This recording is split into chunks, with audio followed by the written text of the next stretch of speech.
Tap, tap, tap! Zhou Mingrui reeled back in fear at the sight that greeted him. It was as though the person in the dressing mirror was not himself, but a desiccated corpse.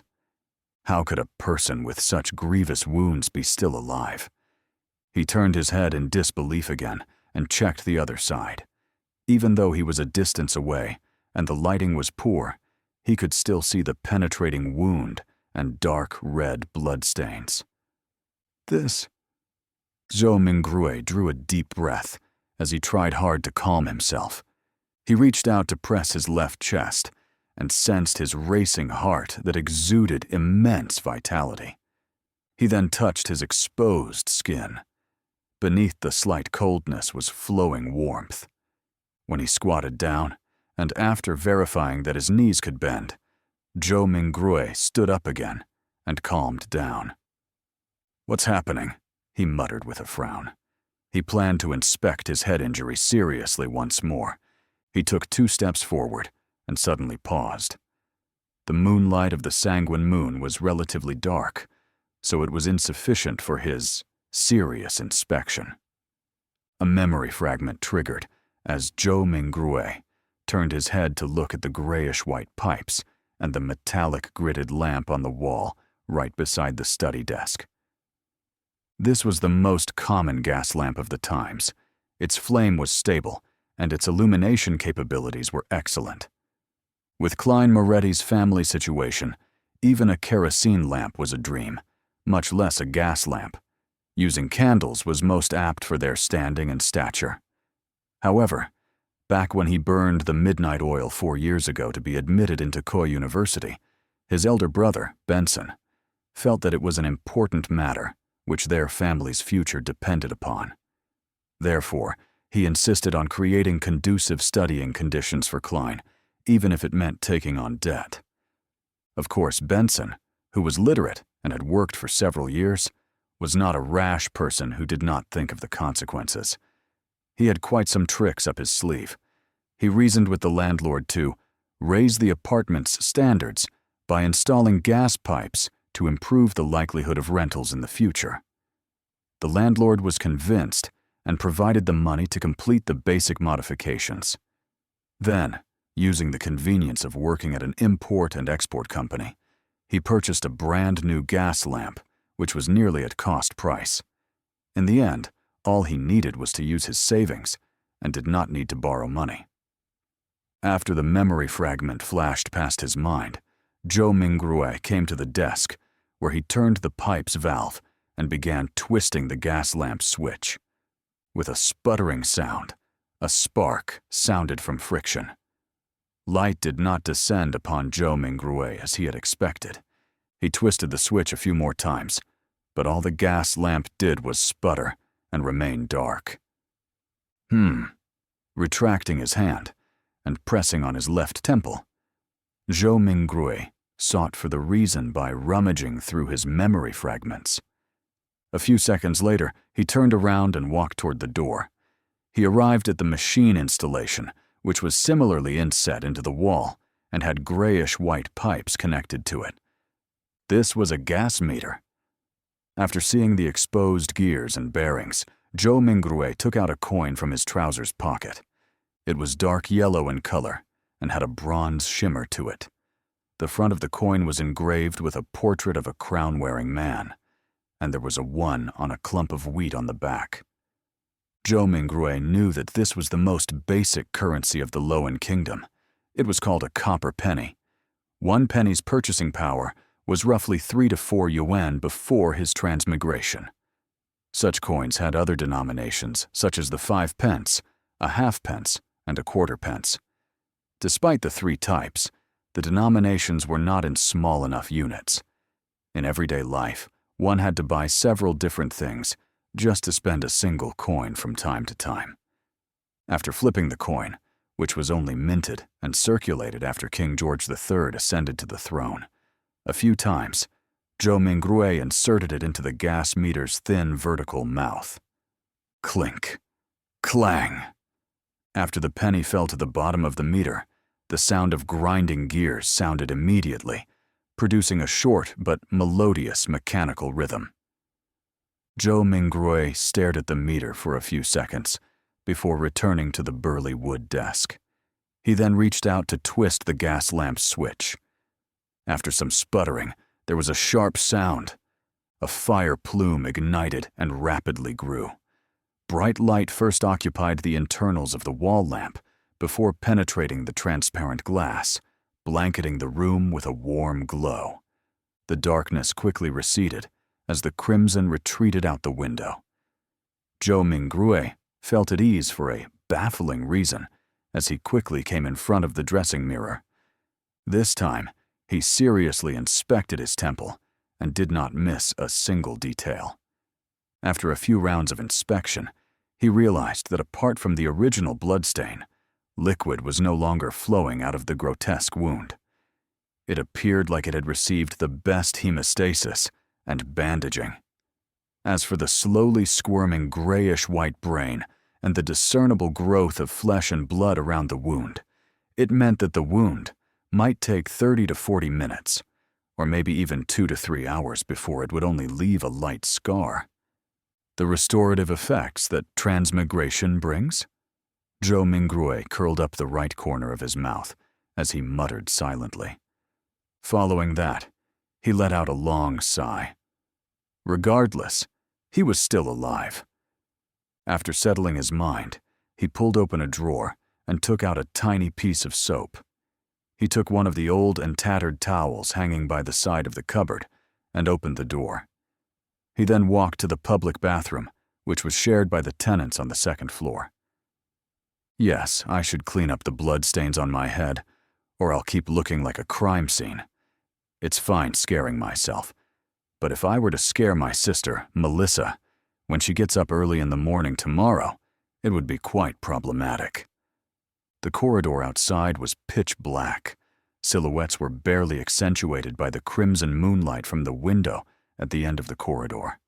They looked like a pair of monster eyes that silently observed the living late into the night.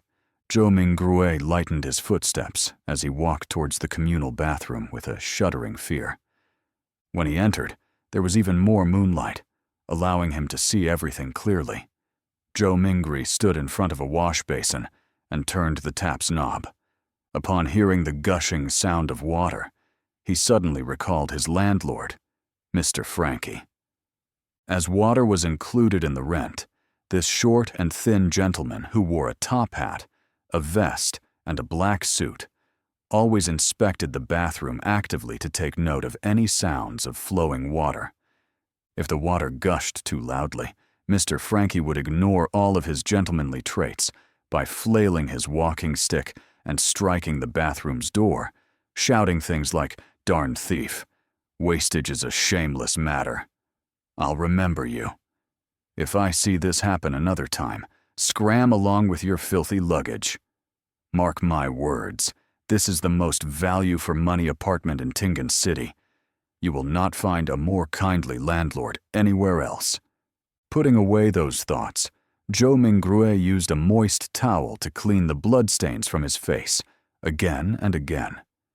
After checking himself using the rundown mirror in the bathroom and verifying that all that was left were a hideous wound and a pale face, did Zhou Mingrui relax. Then, he took off his linen shirt and used a bar of soap to wash away the bloodstains. At that moment, he knitted his brows and recalled of a possible problem. The wound was too exaggerated, and there was too much blood. Apart from his body, his room likely still had signs of his injury. After Zhou Mingrui was done with his linen shirt a few minutes later, he briskly returned to his apartment with a moist towel. He first wiped the blood handprint on the desk, and then, using the gas lamp's illumination, sought out spots which he missed out. He immediately discovered that quite a substantial amount of blood had splattered onto the floor beneath the desk, and there was a yellow bullet to the left side of the wall. Releasing a round with a revolver pointed at the temple. After mixing and matching the clues from before, Zhou Mingrui had a rough idea how Klein had died. He was in no hurry to verify his guess. Instead, he seriously wiped away the bloodstains and cleaned up the scene. Following that, he took the bullet and returned to the side of his desk. He opened the revolver's cylinder and poured out the rounds inside. A total of 5 rounds and a cartridge shell all had a brass luster to them. Indeed. Zhou Mingrui looked at the empty cartridge shell in front of him and stuffed the rounds back into the cylinder while nodding. He shifted his gaze to the left, and it landed on the notebook's words, "Everyone will die, including me." Following that, even more questions arose in him. Where did the gun come from? Was it suicide or a faked suicide? What kind of trouble could a history graduate of humble origins get himself into? Why would such a suicide method only leave behind so little blood? Was it because I transmigrated in a timely manner and it came with healing benefits? After pondering for a moment, Zhou Mingrui changed into another linen shirt. He sat on the chair and began pondering over more important matters. Klein's experience was still not something he needed to concern himself with.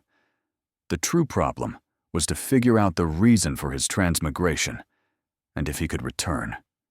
His parents, relatives, best buddies, and friends. The fascinating world of the internet, and all sorts of delicious delicacies.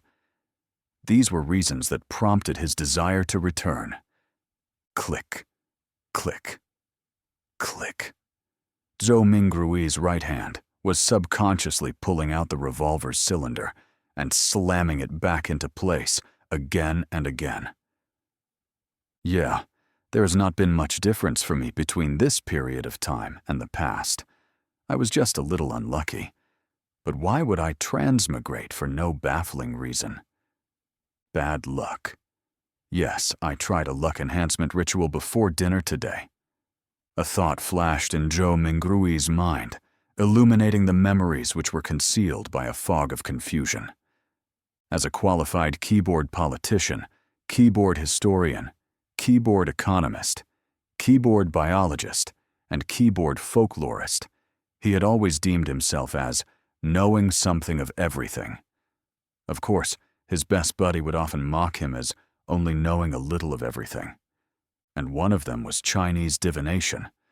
When he visited his hometown last year, he had discovered a thread-bound book titled Quintessential Divination and Arcane Arts of the Qin and Han Dynasty at an old bookstore. It looked pretty interesting and could aid him in posturing on the internet, so he bought it. Unfortunately, his interest was short-lived. The vertical script it used made the reading experience horrible. All he did was flip through the beginning pages before he threw it into a corner. He had experienced a spate of bad luck in the past month, losing his cell phone, customers running away after cheating him, and mistakes at work. Only then did he suddenly recall the luck enhancement ritual written at the beginning of Quintessential Divination and Arcane Arts. Furthermore, the requirements were extremely simple, without any basic foundation requirements. All he needed was to get 4 portions of the staple food in his area and place them in the 4 corners of his room. They could be placed on furniture such as tables and cupboards. Then, standing in the middle of the room, he had to take 4 steps in a counterclockwise fashion to make a square. The first step required him to sincerely chant, "Blessings stem from the immortal Lord of heaven and earth." The second step was to silently chant, "Blessings stem from the sky, Lord of heaven and earth." The third step was, "Blessings stem from the exalted thearch of heaven and earth." And the fourth step was, "Blessings stem from the celestial, worthy of heaven and earth." After the 4 steps were taken, he needed to close his eyes and wait 5 minutes in his original spot. Only then would the ritual be considered complete. Since it did not cost him any money, he found the book, followed what was stipulated, and did it before dinner. However, nothing happened back then. Who would have guessed that he would actually transmigrate in the middle of the night? Transmigration. There is a distinct possibility that it's due to that luck enhancement ritual. Yes, I should give it a try here tomorrow. If it's really because of that, I stand a chance of transmigrating back." Joe Mingrui stopped flicking the revolver's cylinder and suddenly sat straight up. Regardless, he had to give it a try. He had to attempt a Hail Mary.